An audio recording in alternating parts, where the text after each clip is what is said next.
Hi guys, this is a quick video. I wanted to show the replacement for keyboard for Lenovo Ideapad Flex 5 15IIL05, which is compatible with i5ITL05 as well.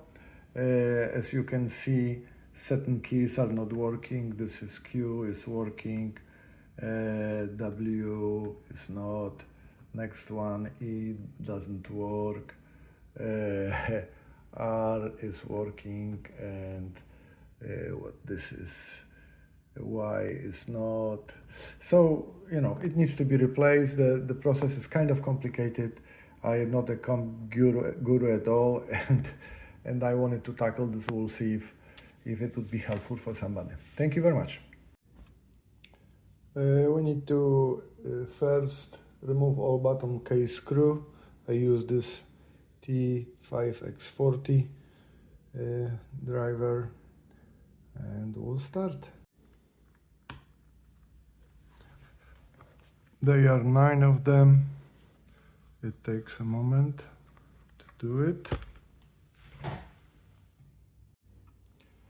Now, after all 9 were removed, we are delicately prying and removing all bottom case.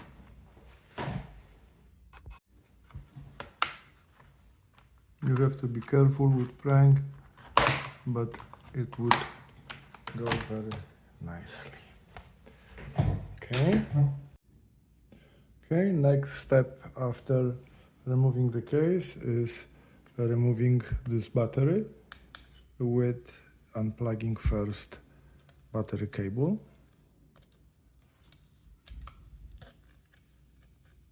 And the next would be unscrewing those few screws and removing the battery. The best screwdriver would be PH1 for this purpose, and you can tackle those few screws. Okay, done. I am done with the battery. Okay, now the battery is removed, and I would like to, this is a new keyboard, and what I would like to do is to test if everything is correct. So we are gonna disconnect. After disconnecting this old keyboard, I'm gonna connect the new one, and we'll test it if everything is all right. Okay, I connected new keyboard. I'll show you in a second. And now I am checking those keys, and those which were not work before now are working. 4, 5, 6. Sorry for the quality. I don't know, my phone doesn't. A, C, D, A, C, D, F, G, H, F, G, H. Let's check ZXC. ZXC. So it really does look like everything is working. I did a little boo-boo. I'll show you in a second. So this is my boo-boo. As I was disconnecting this old keyboard cables from this bracket, as you can see, you disconnect this by prying this black connector, or not connector, but when we are gonna, now the next step would be disconnect all motherboard, but all the cables have to be disconnecting first by prying this just like that. I'm trying to hold the phone. Okay, and then you can gently remove it without any problems. And that's what have to happen with all of the cable which are attached to the motherboard. But as I was doing this with this one, unfortunately, the bracket snap, and maybe it's old already, and But that's why I was concerned that maybe because of this the whole thing is not gonna work, but it works beautifully. So I'm gonna continue with the keyboard replacement. Now another step is this is Wi-Fi antenna, and those two cables, lower black, and it's hard for me to grab if I'm looking at the phone, and the white one from these connectors. Those are those two connectors that we are disconnecting this white and black Wi-Fi antenna cable in order to get rid of unglue the rest of the antenna.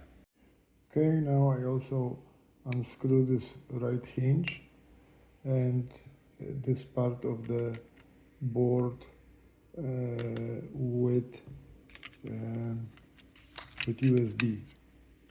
So this would go for wait for reassembly. Okay guys, now one of the most difficult part for this model was to figure out the hinges. So of course after the unscrewing the screw on the right one and on the left one, which is obvious, it was hard to remove them. So the way how you remove them in this model is you have to open up to 90 degrees about, and now this panel is gonna come out nicely on both sides. So that's the maneuver that you need to do to remove this portion of the laptop. So now after the hinges, what we need to do, this is whole motherboard that almost comes out nicely, but we need to still disconnect this cable, which has to stay with the part of laptop that we are not gonna replace, and we need to have access to this cable to unglue it gently. I'll try to figure this out.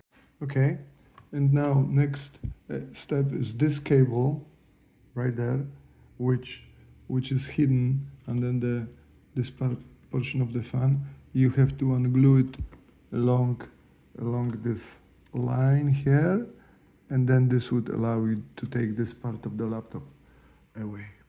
Okay, and after this cable removal, you can see that the motherboard is taped to the end of the case here, and after gently ungluing it, this whole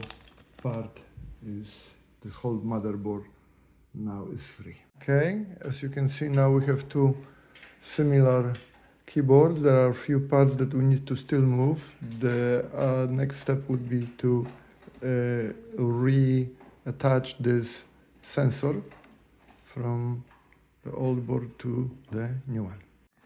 Okay guys, just as you can see, this is a new replacement which I bought keyboard along with this board. I'm assuming underneath are lights for the keys, so I don't have to do anything else. I mean, this was 70-80 bucks part. There are some of you who can buy only keyboard keys, and then if that's the case, you need to preserve the board. You'll have to dismantle this whole plate and unglue the light for the keys to switch to the new keyboard. But since this is a completely good, well-equipped keyboard with the board for the laptop, I don't have to do anything else, and we are gonna start moving those parts back. I started with the fingerprint sensor. It's already here. This is the old board that I hopefully won't need it.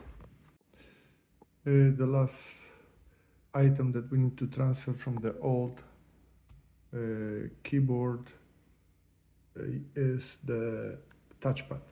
So basically 1, 2, 3, those four corner screws is to be unscrewed, and we are going to transfer this to the new one. Okay guys, so next step is it took me a moment to figure out. You need to do three previous steps together, because we need to have, in order to make it convenient, remember the situation with the hinges. This is already, we are at the stage that we need to connect the screen, which is this cable right there, which stayed outside, you know. So we need to connect at this 90 degrees the screen to the case, and then we can close it. Those hinges are gonna stay right there, right and left. And this is another connectivity. This is connector to the screen, to motherboard right there. And this connector, you have to kind of glue it, utilizing, not glue it, but tape it, utilizing the tape which is with this cable from the screen, and this cable would connect right there.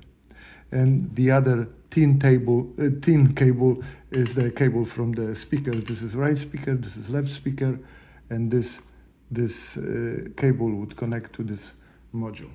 So those are three steps together that if you are gonna, I didn't screw the board completely. I just attach this with the one screw here and one screw by the fan here, so it can kind of stay, and I was able to, it was easier to figure out regluing those reconnecting those old cables. Okay, so I will fix those, and we'll go to the next step.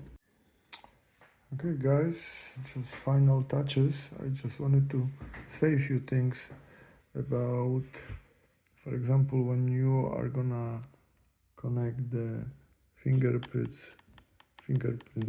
readers, at the same time it would be a good time to connect the touchpad. I forgot to mention that.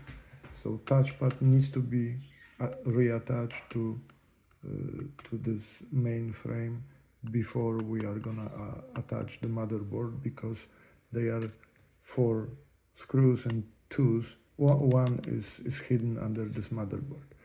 That's one tip. Second, those Wi-Fi, this Wi-Fi antenna, those two white and black cables, now they are hard to connect. They pop up very easily, so you can kind of play around with this. Be careful, but you know, they have to snap pretty hard. What else? I thought I had some spare screws, because when after attaching the hinges, clearly I can see that there is a extra hole in the left one and extra hole in the right one. So I thought that I lost the screw, but no, those are the places that the cover would fit, and those are the area that one of those cover screws should fit. And of course, I didn't mention, you have to also, before you connect the right hinge, you have to connect the USB board to the main frame. And those are all the elements. I would like to recheck it. Hopefully everything could work. Of course, the battery has to go in first, but now we will see if this work. But I hope this video would be helpful for you, and I'll report in a second with the final restarting. Okay guys, I power up, and those are the keys. We didn't have them. Now everything seems to work. First row. So I'm very happy. It was worth it to do. The last tip would be, if you are gonna connect the battery, try to connect it first and attach the screws after that. It would be just easier if when you attach the battery first and then you try to connect, it would be almost impossible because of the configuration of the cable. So that's it. I hope this video would be helpful for somebody who has 15-inch Lenovo. And thank you very much for viewing. Bye bye.